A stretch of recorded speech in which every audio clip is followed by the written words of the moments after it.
Now, when I first went to this film, I went to this film blind, as in having no idea what stop motion was. But after seeing this, I really gained an interest. Just the whole distinct look of how they tell these stories with these inanimate objects through these, illusions. I also love as she's telling this story that it kind of puts you in this perspective of these smaller creatures or these, these objects that she's telling the story by.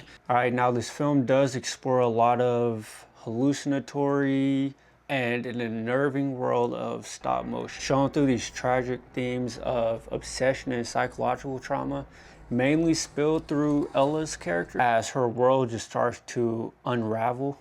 And I think this movie does great at kind of just representing these darknesses through all these different paths that she goes down. But she kind of just lets herself kind of just get wrapped up in these dark thoughts as she doesn't really want to stop. Even when she does try and stop by leaving her boyfriend's apartment, she ends up coming back, as it just shows this obsession she has for this new art that she's telling. But as you get into this movie, you can really sympathize with Ella's character. Her strength does come from her actual character and performance of this film. Now, you can really pick up an impact on Ella's character, as she is very dedicated, and she really is dedicated to her work. As this character who's just so relentless for her work that she doesn't really let anything stop her, even to the point of physical exhaustion. Now, in this film, you can really grow a hatred towards the mother, as she was just constantly reminding her daughter of just how unworthy she is of being a creator.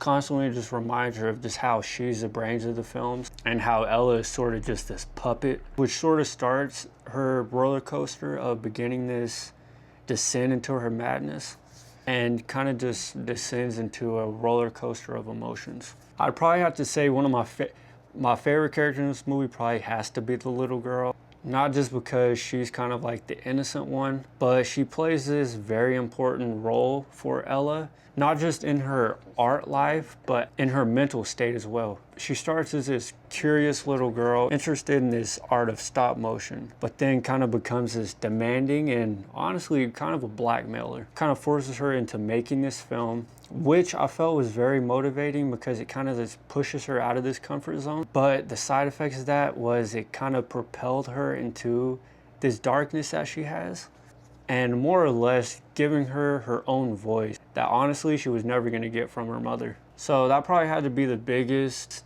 part of this film for me, was just her acting performance and her just putting on this strong role.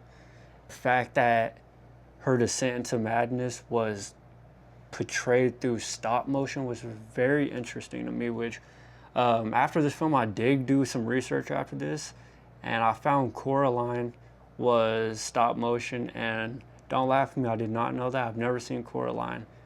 After seeing this though, stay tuned for my Coraline review, because I'm going to stay on that. I thought one of my favorite scenes from this film had to have been when Ella and this little girl were kind of coming up with this story.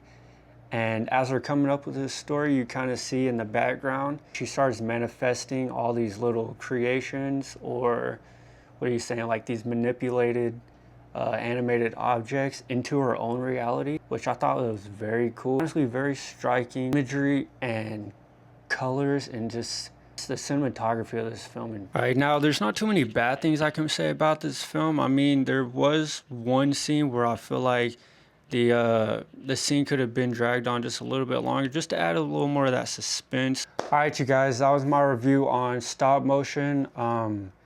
Definitely watch this film. If you can't handle gore or anything like that, don't click on it. But if you can, and you do like psychological horror films, then definitely check it out. All right, thank you guys for watching, and I will catch you guys in the next one.